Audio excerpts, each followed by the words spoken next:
Ya estamos a las puertas de la Semana Mayor de todo católico, seguidor de Cristo, la Semana Santa. Es importante que nos detengamos, que nos vayamos disponiendo a la gran bendición que se nos prepara. Es momento de reflexionar cómo estamos viviendo la vida que hoy tenemos, pero que tal vez mañana no, y de volver a reconciliarnos con Dios.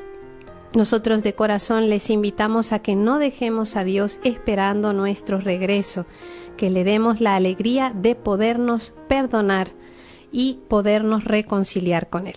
Saludamos a nuestro operador técnico desde Alabama, Jorge Graña, que hoy nos conecta con ustedes, y a nuestro operador técnico local en Buenos Aires, Claudio Lecam. Desde la locución les saluda quien les habla, la hermana Omaris Ayala del equipo NSE Argentina. Dios, que es amor y que crea por amor, dio al hombre el poder de gobernar todo lo que Él creó para su bien. Es asombrosa, ciertamente, la capacidad que tiene el hombre de transformar la materia existente con la ciencia que Dios le dio al crearlo. Pero también es asombrosa, y en ocasiones no poco frecuentes, temible, la capacidad que utiliza para hacer el mal. Son muchos los males que nos bombardean continuamente y que también bombardean a nuestra familia. A veces podemos tomar la actitud de ignorarlo todo y vivir nuestra vida de modo individual, pero si no conocemos estas cosas, es probable que lleguemos a aprobarlas desde nuestra ignorancia. Uno de los temas que debemos conocer y al que se va a dedicar el programa de hoy es ese plan mundial de control de la natalidad que se está imponiendo en nuestros países y que, como ustedes saben, está haciendo mucho daño. Lo vamos a ver hoy en concreto desde su aspecto político. Para ello tenemos como invitado al profesor José Arturo Quarrachino, quien es profesor en filosofía y traductor, y quien también es sobrino y ahijado de bautismo del fallecido cardenal Quarrachino, que seguro muchos de ustedes habrán escuchado mentar. Muchísimas gracias por venir a nuestro programa y dedicarnos su tiempo, profesor. No, muchísimas gracias a usted por la invitación y por poder hablar de esto que no se habla mucho en los medios, pero que yo creo que es importantísimo. Y precisamente por eso lo hemos traído, para orientar a nuestra gente sobre este tema. Quisiera iniciar la entrevista, profesor, con lo siguiente. Dado los estudios que usted ha realizado, ¿en qué nos basamos para afirmar que hay un ataque a la vida humana desde el aspecto político? Primero, que es una información que está disponible, es pública, no es una información oculta, esotérica, que uno tiene que, a manera de un espía, rastrear en el submundo de la información. Está a mano.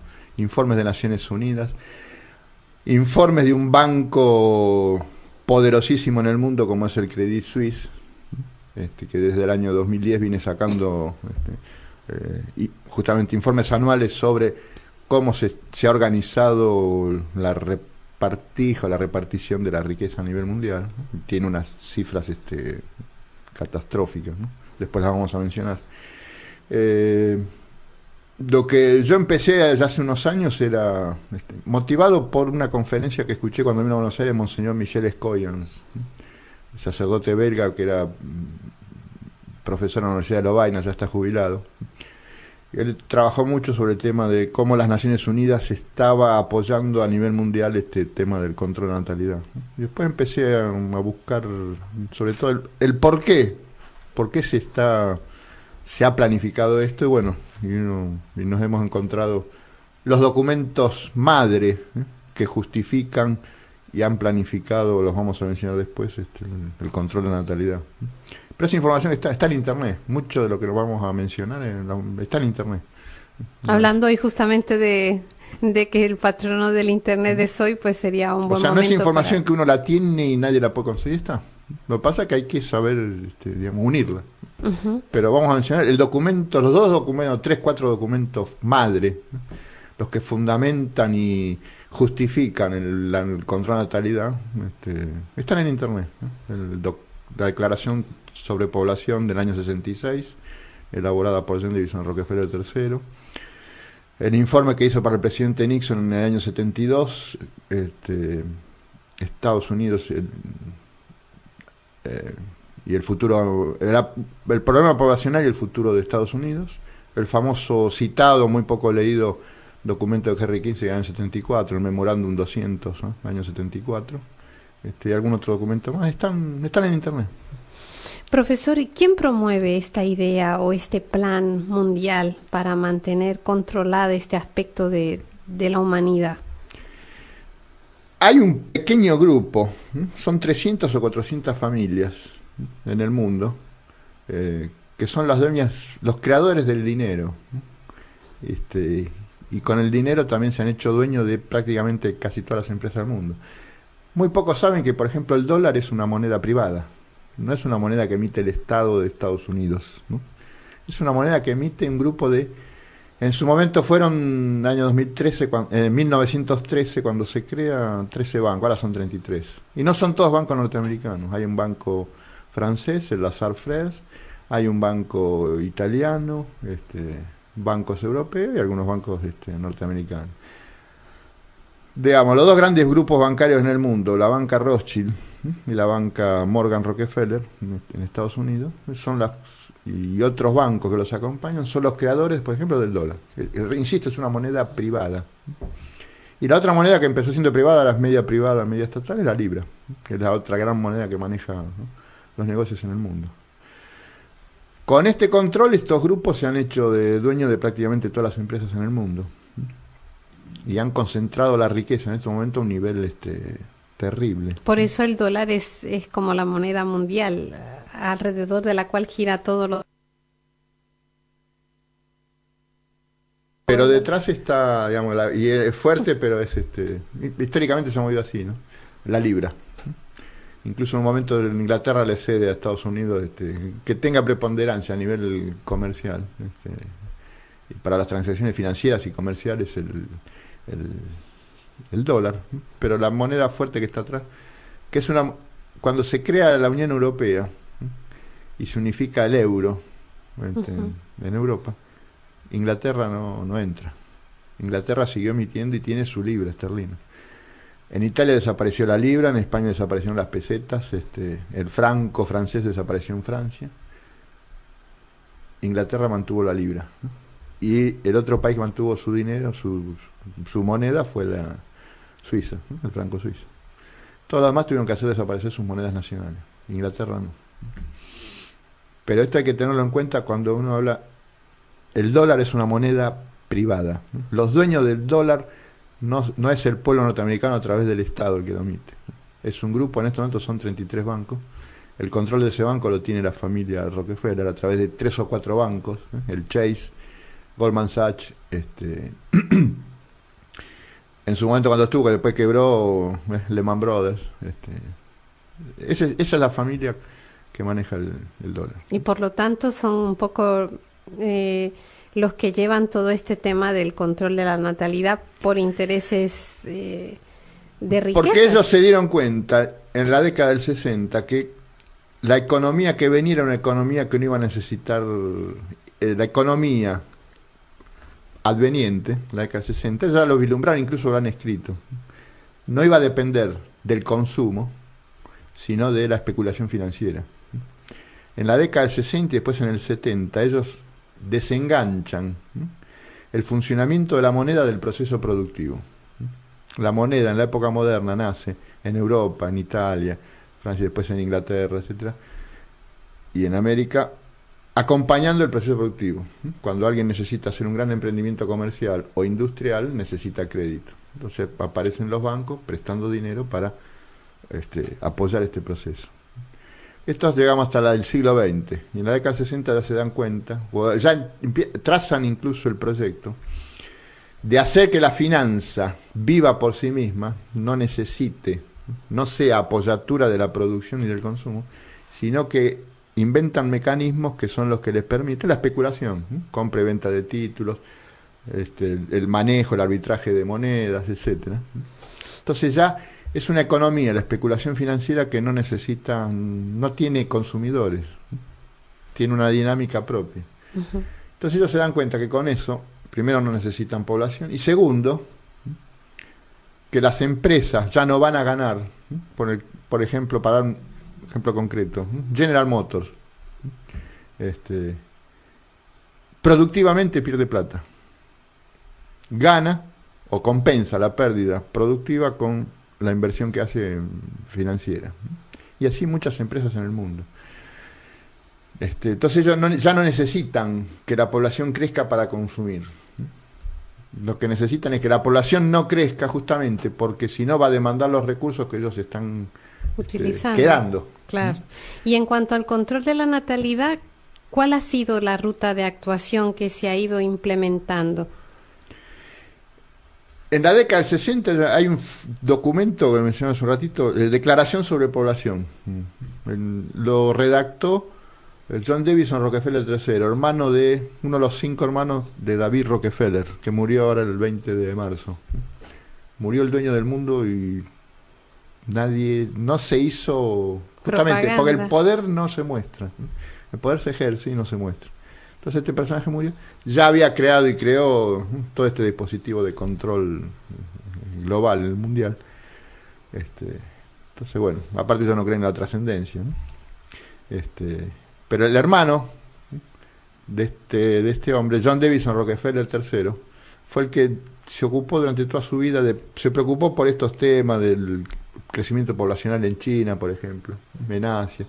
Y después, en la década del 60, elabora un documento muy cortito, es media página. Se llama Declaración sobre Población, año 66, que pone, digamos, en primer punto que habla sobre el gran problema que enfrenta el mundo, año 1966. Supuestamente era la lucha entre el comunismo y el capitalismo, ¿no? Estaba la Guerra Fría, Estados Unidos contra Rusia, el avance ruso en Europa, la guerrilla en Latinoamérica. Pero este hombre dice, el gran problema que hay en el mundo está en peligro la paz mundial.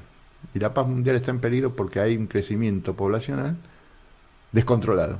No hay control. Las poblaciones están creciendo, lo cual era cierto. Y las proyecciones eran que de la década del 60 al año 2000 la población mundial se iba a duplicar, cosa que efectivamente ocurrió. Pero entonces el problema está acá. ¿Por qué? Porque esta población que viene va a demandar bienes y servicios. Entonces, ¿qué va a haber que darle? Alimento, va a haber que darle, brindarle vivienda, energía, educación. Pero los recursos son de ellos, no son de los pueblos, según la visión de ellos. Uh-huh. Entonces dicen acá hay que empezar a controlar esto. Y elabora esta declaración que pone 4 puntos que no son verdades científicas. Los 4 puntos que él dice, la fórmula dice we believe, nosotros creemos, y dice, hay 2 puntos importantes de esos 4. Uno es, dice, nosotros creemos que todo individuo y toda pareja tiene el derecho de decidir la cantidad de hijos que quiera tener y el espaciamiento entre los nacimientos. Este punto es fundamental, ahora voy a explicar por qué. Y el otro punto, ese es el punto segundo que él denuncia. El punto cuarto, un poco da a entender, digamos, que los pueblos en el mundo son pobres y hay pobreza en el mundo porque hay muchos hijos. Uh-huh. Es decir, una familia es pobre no porque cobra $2 por día, sino porque tiene 2 o 3 hijos. Entonces la solución no es darle más salario, la solución es que no tenga hijos. Y esto lo llegó a decir un hijo de John Davison Rockefeller III siendo senador en Estados Unidos en el año 2002, en una cena donde se conmemoró los 50 años de la creación del Consejo de Población que había creado el padre, John Davison Rockefeller III. Llega a decir esto: el futuro de una persona depende o poner una pizzería o tener un hijo. O sea, que ganen más, impensado. Bueno, él elabora este documento y se lo hace firmar a 30 líderes mundiales. Este documento, insisto en él, es un documento que elabora un miembro de una corporación privada diciendo que el mundo está en peligro porque hay crecimiento poblacional incontrolado y hay que controlarlo. Y se lo hace firmar a 30 líderes mundiales. presidente de Estados Unidos en ese momento, Lyndon Johnson, el primer ministro inglés, Harold Wilson, el presidente de Pakistán, no me acuerdo, el primer ministro de Japón, se lo hace firmar a Nasser, que era presidente de Egipto, presidente de Colombia, de Álvaro Lleras Restrepo, y se lo hace firmar, uno de los últimos que firma es el mariscal Joseph Broz Tito, de Yugoslavia, comunista, ultracomunista. Entonces uno acá ya piensa, qué raro que un ultracomunista, enemigo del capitalismo, le firme un documento de apoyo a alguien que es el dueño del capitalismo, ¿no? Es para otro programa, claro. pero es ¿no? llamativo. Indira Gandhi, que era la hija del famoso Mahatma Gandhi, que era primer ministro de la India, que da apoyo a esto. ¿Qué es lo que hace él con esta maniobra? Año 1966. Convierte un problema corporativo privado, la población crece, en un problema mundial, en un problema estatal.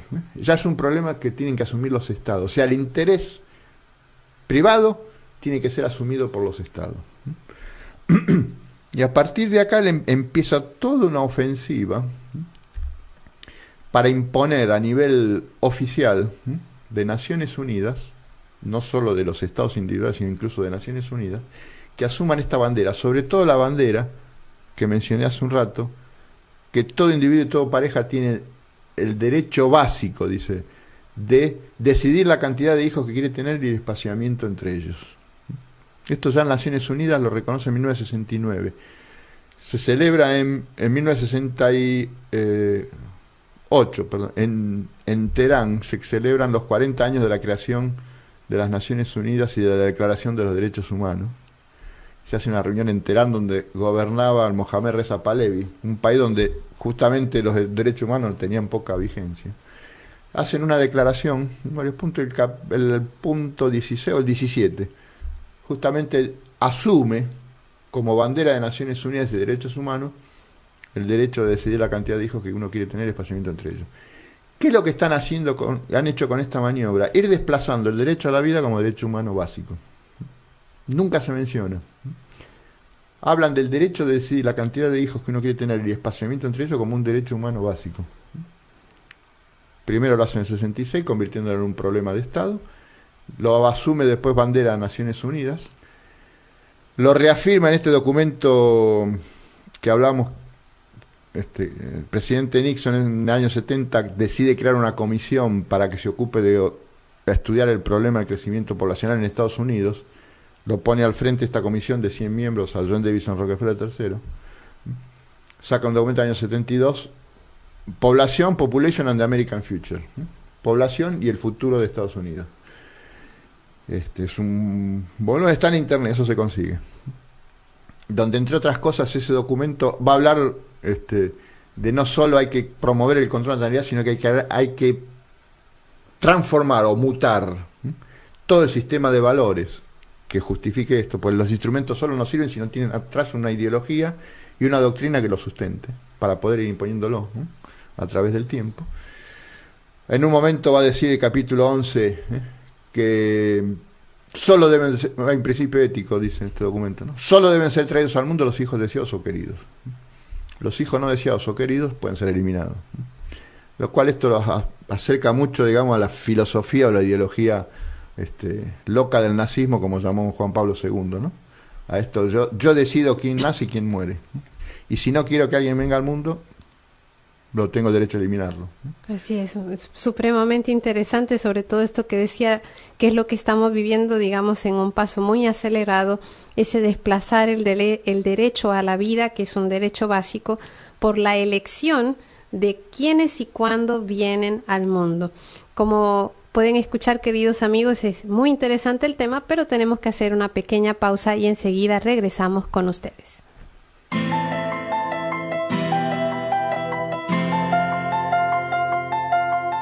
Estás escuchando Solo el Amor Crea, un programa del equipo NSE, Nuestra Señora del Encuentro con Dios, desde Buenos Aires, Argentina, para Radio Católica Mundial.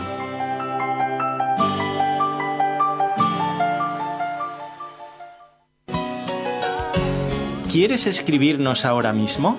puedes hacerlo al correo nseargentina@nsradio.com. El control de la natalidad es uno de los puntos que estamos viendo hoy, pero desde el aspecto político. ¿Cuál ha sido toda esa historia que hay detrás de esto que nos quieren imponer o hacer pensar que es un derecho de todo ser humano, de toda pareja, el elegir cuántos hijos se tienen, cuándo se va desplazando poco a poco, casi sin sentirlo, el derecho básico del ser humano, que es el poder existir con plena libertad y derechos? Para ello tenemos como invitado al profesor José Arturo Cuarrachino, quien es profesor en filosofía y también traductor.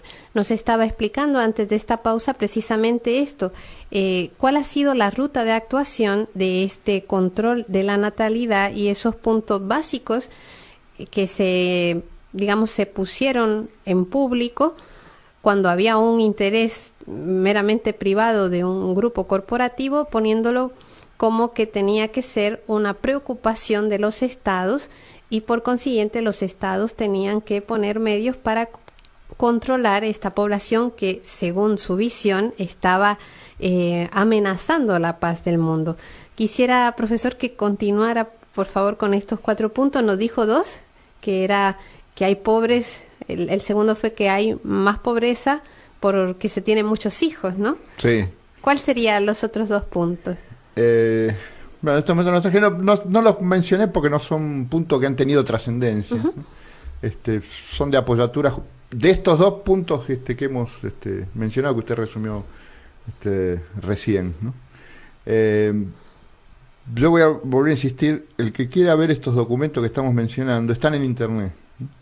La declaración sobre población está en internet, es un documento que está en la página del Population Council, está en inglés. Yo tengo un blog, José Cuarrachino, wordpress.com.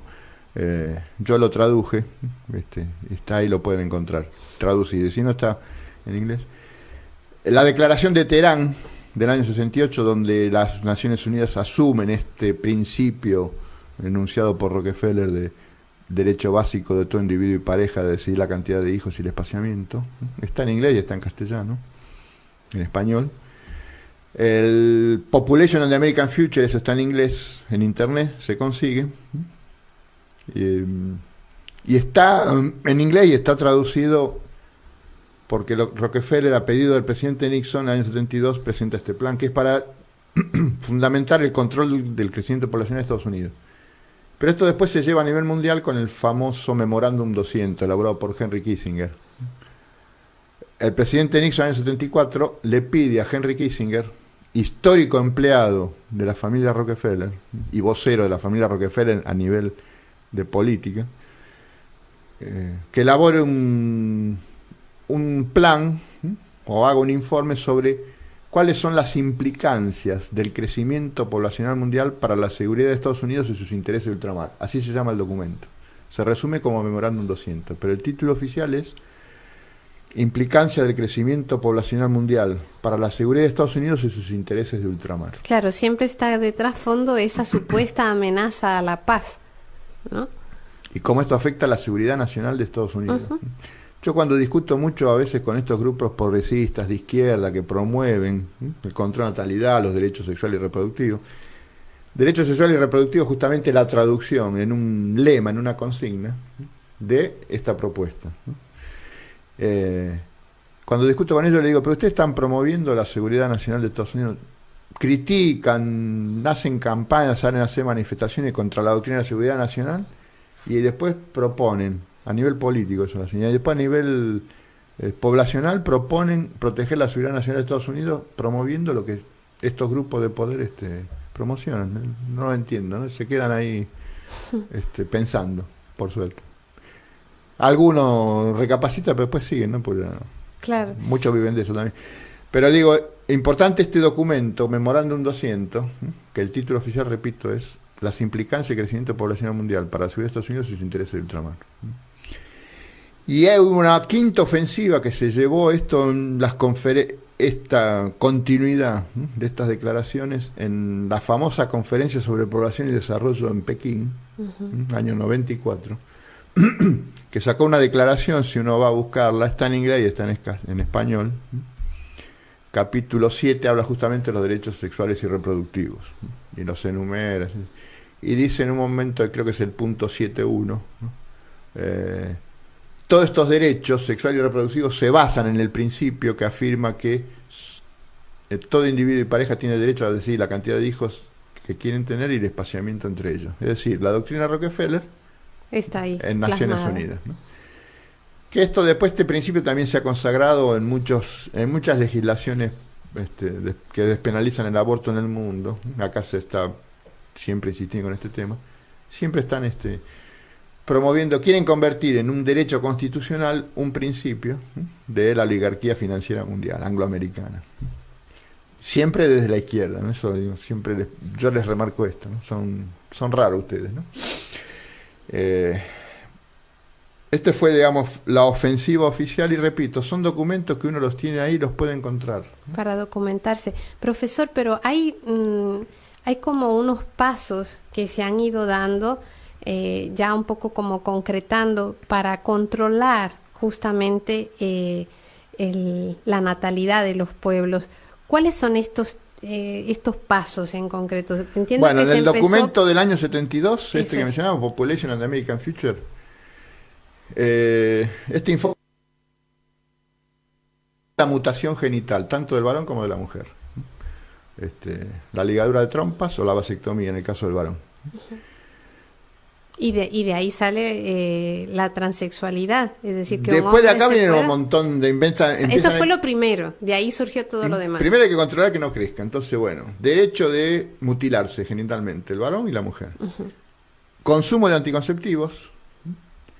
Y si falla, sobre todo consumo de anticonceptivos, derecho al aborto. Son los 3 ejes de ejecución. En el documento de Kissinger, en el año 74, en el memorándum, que lo iba haciendo, me olvidé, fue documento clasificado o reservado durante 15 años. En 1989 se dio a conocer. Por eso uno lo puede ahora encontrar en internet. Dice que si las campañas de control de natalidad, si no tienen el derecho al aborto como principio, no sirve. Hay que cerrar este circuito. Porque a veces los métodos anticonceptivos fallan. Pero como acá hay que impedir que crezcan chicos, bueno, de última... Uso anticonceptivos y si me falla, tengo opción al aborto. Tengo el derecho de matarlo. Si se engendró a pesar de todo, tengo el derecho a matarlo. Son los 3 ejes ejecutivos, digamos, de este principio. Pero dice este documento, pero además esto solo no sirve.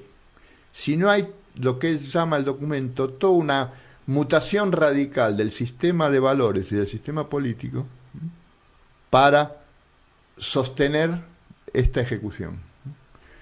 Por eso ellos se han dedicado a promover a nivel legislativo y a nivel político la consagración de estos principios que convierten a esto que es por ejemplo, la mutilación en un derecho, o aplicar la pena de muerte a un inocente e indefenso en un derecho, lo cual yo siempre digo, esto es una época precavernícola, sí. Porque el cavernícola tenía el principio de defensa ante una agresión, matar a un criminal. Acá le estamos aplicando la pena de muerte desde hace décadas a seres que son inocentes, no cometieron ningún delito y no se pueden defender. Y que no generan un daño, porque un niño en el vientre de su madre, ¿qué daño puede hacer? El daño para ellos es a futuro, sacarle los recursos. Pero digo, esta es la locura.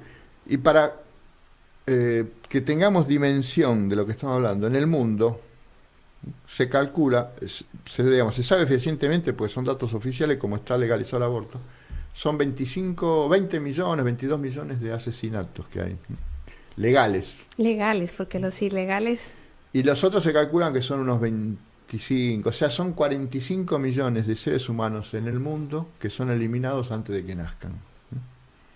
O sea, engendrados y que no nacen. No sabemos después los anticonceptivos cuántos se eliminan, porque eso no queda en rastro ni registro. Pero los que los que se sabe que han sido engendrados, empiezan a crecer y se los eliminan de granja son más o menos 45 millones. Es decir, un poco más de la población argentina. Todos los años se elimina en el mundo.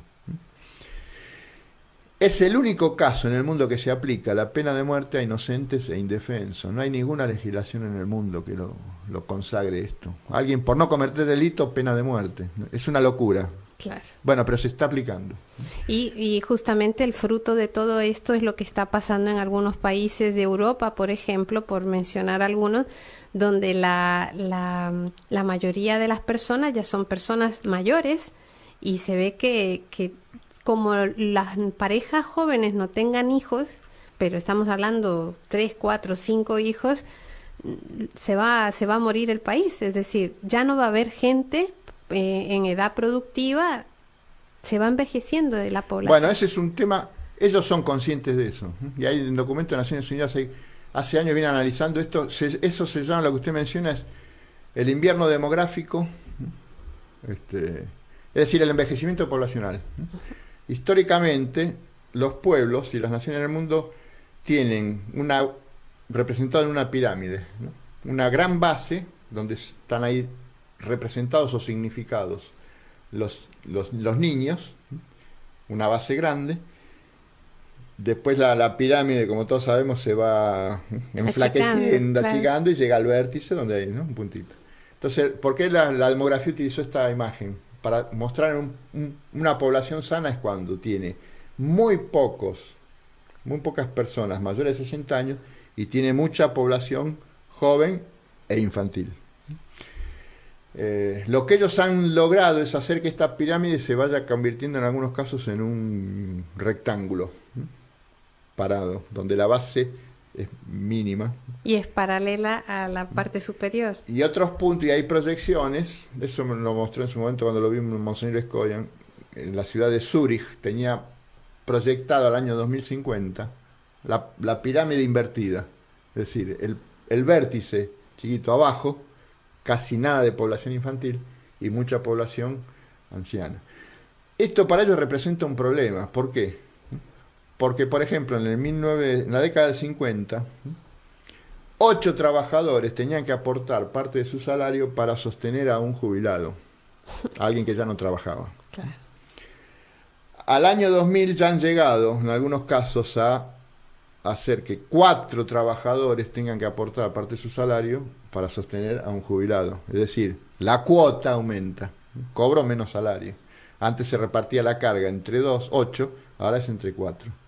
Japón ya está 2-1. Y Japón es uno de los países que está más avanzado en el mundo porque al año 2040 se calcula que va a ser 1-1. Un trabajador va a tener que sostener un jubilado. Es decir, va a trabajar para sostener un jubilado, por eso no pueden tener familia. Claro. Además de todo el cambio que han hecho a nivel productivo, entonces los hijos complican, frustran, impiden que uno pueda participar del proceso productivo. Y todo esto, como conclusión de esta primera parte del programa, podemos decir que cuando se altera el plan que Dios ha puesto al ser humano, es un fracaso seguro, no importa por dónde lo veamos, y que siempre desemboca en la destrucción del mismo ser humano. Vamos a hacer una pequeña pausa y continuamos en Solo el Amor Crea.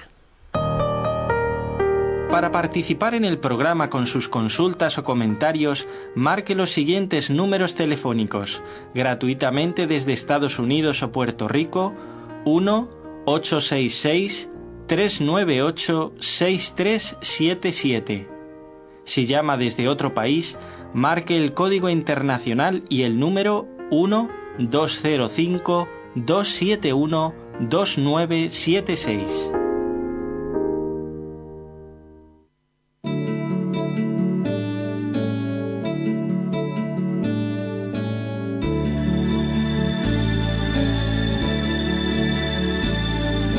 En ti vivimos, nos movemos y existimos.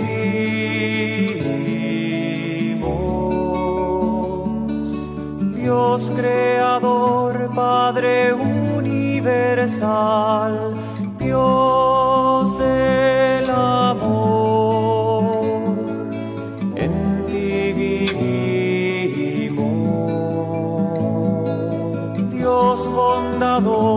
Santo amigo Jesús, Dios misericordioso, nos movemos y existimos.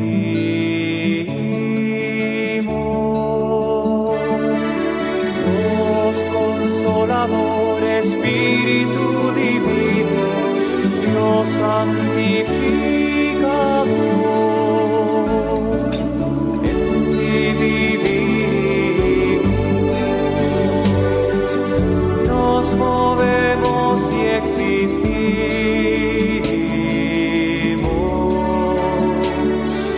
Padre Santo, Hijo, hermano y Espíritu de unión, en ti vivimos. Padre paciente, Hijo, ternura y Espíritu de paz, nos movemos y existimos.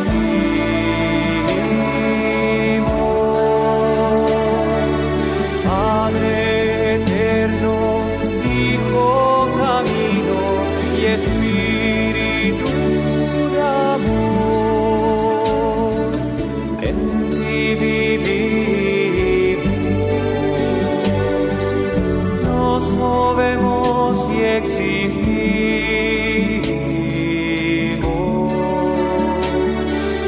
Dios santidad, Padre adorado, Dios caridad, en ti vivimos. Dios humildad, Señor Jesús, Dios de hermandad, nos movemos y existimos.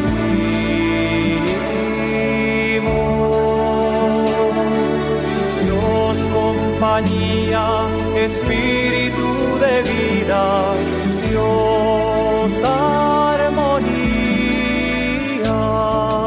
en ti vivimos,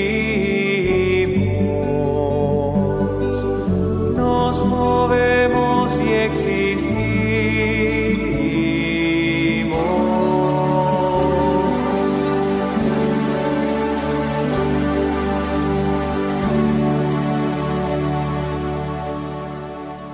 Qué bonito es pensar, saber y reconocer que somos existencia de Dios, que no somos un aparato que surgió de manos humanas, sino que fuimos pensados, queridos, fuimos diseñados desde toda la eternidad por la mente de Dios. Eso es lo que hace valiosa la existencia del ser humano y por eso tenemos que luchar por ella y apoyar todo lo que sea en favor de esta vida humana. Queridos oyentes, queremos recordarles que a partir de este momento pueden comunicarse con nosotros para realizar sus preguntas o comentarios a través de nuestras líneas telefónicas para Estados Unidos y Puerto Rico, el 1866-398-6377. Para otros lugares, el número es el 1205-271-2976. Y estamos compartiendo este interesantísimo programa con el profesor José Arturo Cuarrachino, profesor en filosofía, hablando sobre todo este tema del control de la población desde el aspecto político. Quisiera, profesor, ahora un poquito, si nos puede hablar sobre este tema de la mutación cultural. ¿En qué consiste esto, que también es uno de los objetivos de este control poblacional? Para decirlo brevemente, el mundo, desde que es mundo, y los pueblos desde que han comenzado su existencia, siempre han pensado, vivido, sentido que la vida es un don. Vamos a la cultura sumeria, a la cultura acadia, a la cultura egipcia, a la cultura judía. Todos los pueblos han visto que el hombre, la cultura griega, los mitos griegos, romanos, la vida humana es una creación divina.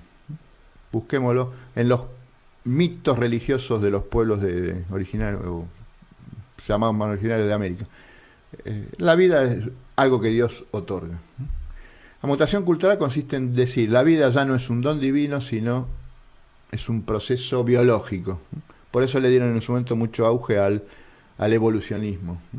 Para empezar a reemplazar la concepción religiosa de la vida por una concepción meramente biológica. Porque además, si la vida es un don de Dios, yo no tengo derecho a quitarla. ¿Por qué era importante este principio? Pero en todos los pueblos de la antigüedad está. Si la vida es un don que Dios da, yo no tengo derecho a quitársela a otro, salvo en defensa propia. Cuando uno me quiere matar, tengo derecho a defenderme. Pero no puedo matar a alguien porque me quiere robar. Tengo que neutralizar que me robe, no matarlo.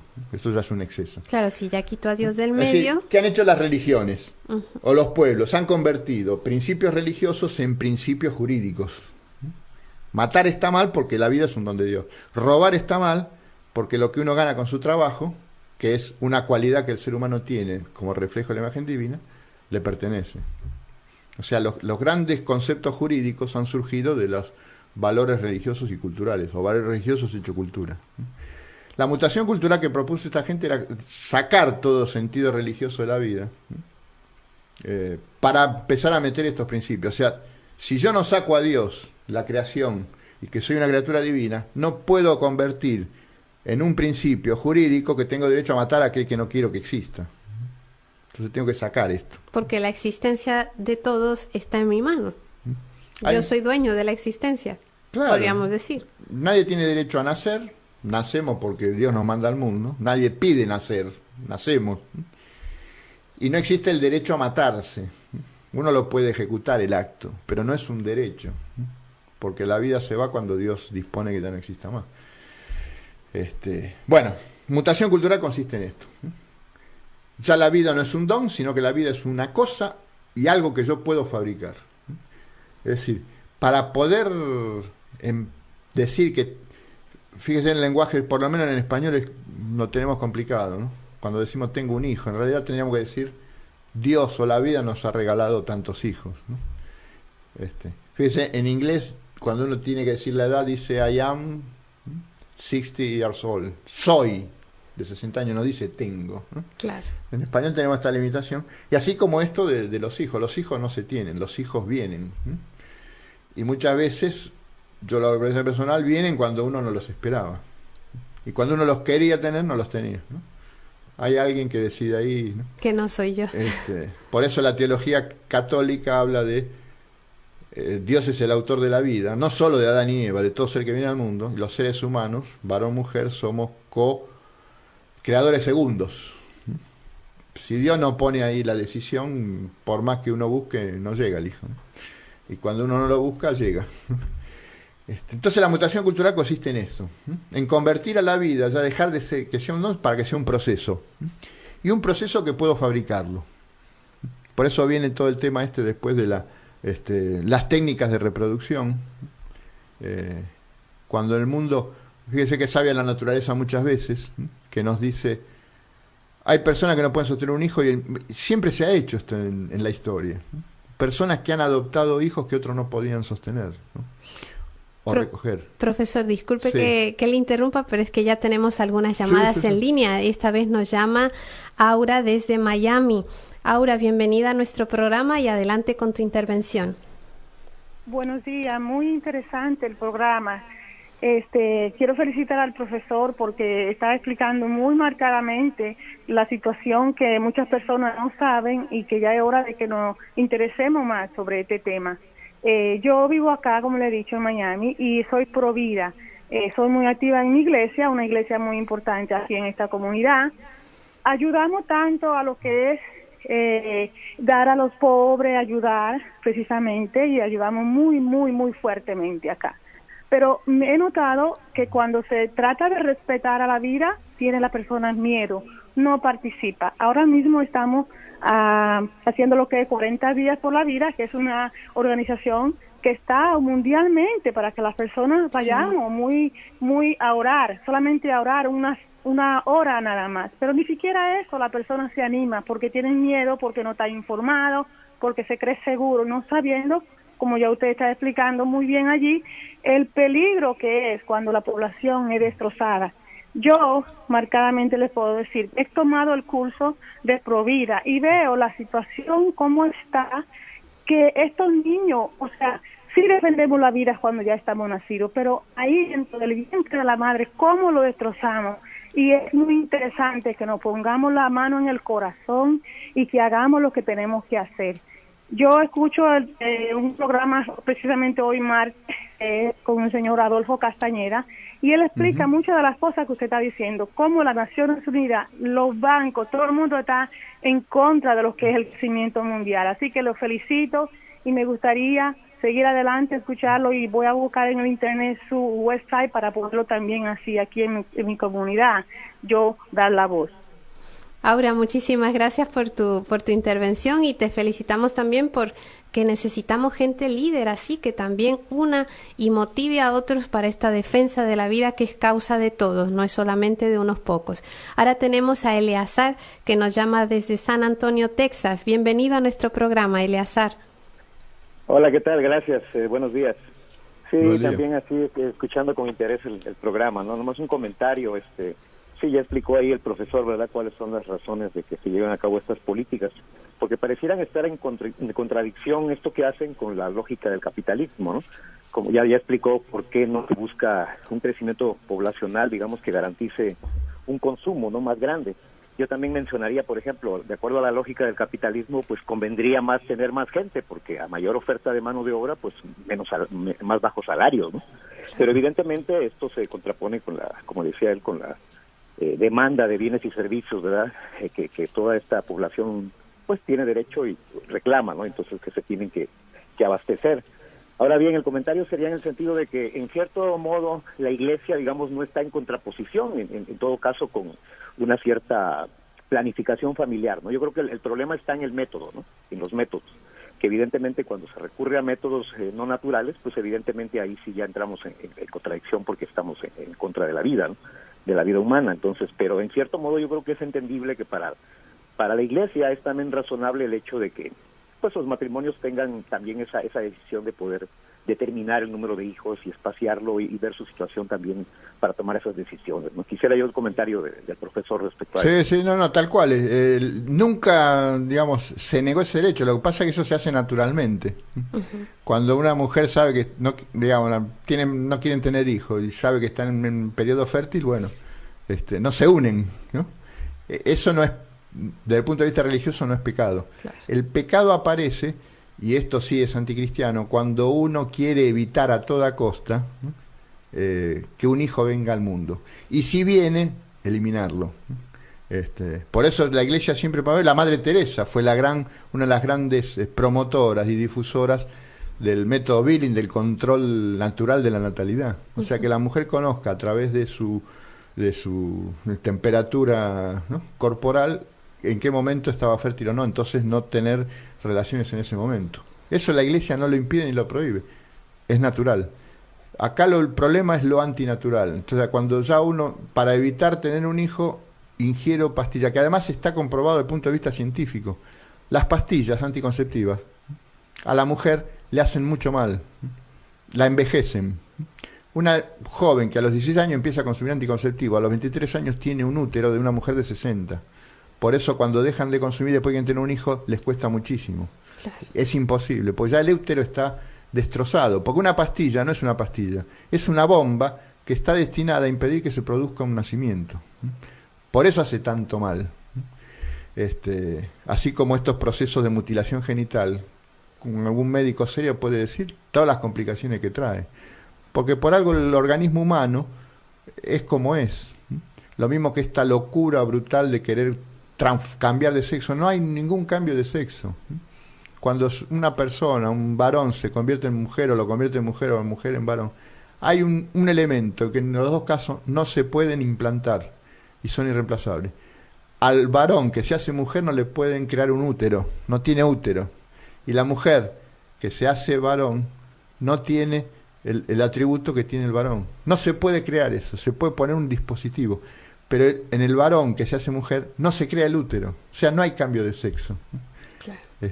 Entonces esta es la locura, y esto es en lo cual la Iglesia está en contra, porque Dios hizo la creación total, y incluida ahí el ser humano, en una forma tan inteligente, tan delicada, en un mecanismo tan preciso, que cuando uno Lo vemos en la naturaleza. Talamos una zona boscosa, esa zona después se convierte en un desierto. O cuando uno empieza a talar una zona, después esa zona se empieza a inundar. Y en el ser humano es lo mismo. Uno se mutila algo y el organismo ya no va a ser el mismo. Así es. Eleazar, queremos agradecer mucho tu llamada y bueno, gracias por estar siempre en sintonía con nuestro programa. Efectivamente es que siempre la conclusión es la misma. Cuando Dios hace las cosas, las hace de modo perfecto. Él mismo en la Sagrada Escritura creó todo lo creado y dijo, y está muy bien hecho, está bien, es bueno.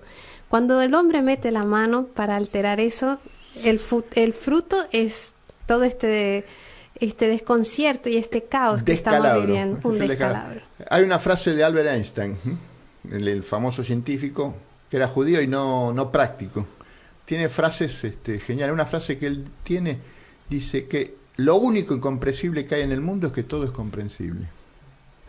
Está hecho todo con tanta inteligencia y con tanta precisión que esto es incomprensible. ¿Por qué está hecho de esta manera y cómo? Esto no se puede explicar. Se puede explicar que está hecho con precisión. Lo que no se puede explicar porque está hecho así. Así es. Profesor, se me quedaron muchas preguntas en el tintero.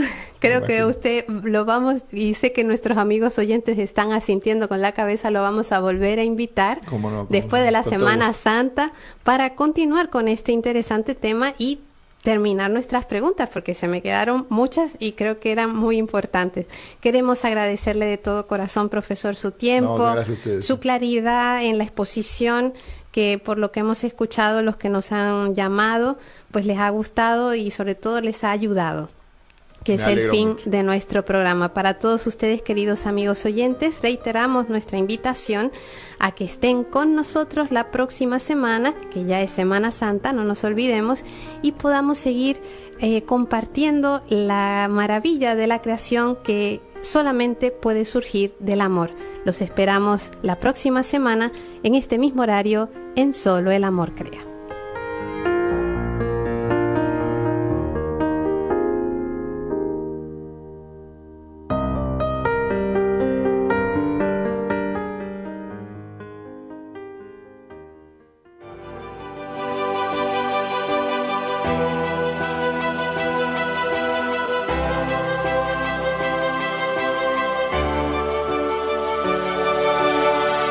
Anunciar con firmeza y amor a los hombres de nuestro tiempo el Evangelio de la vida, el equipo NSE desde Argentina presentó Solo el Amor Crea.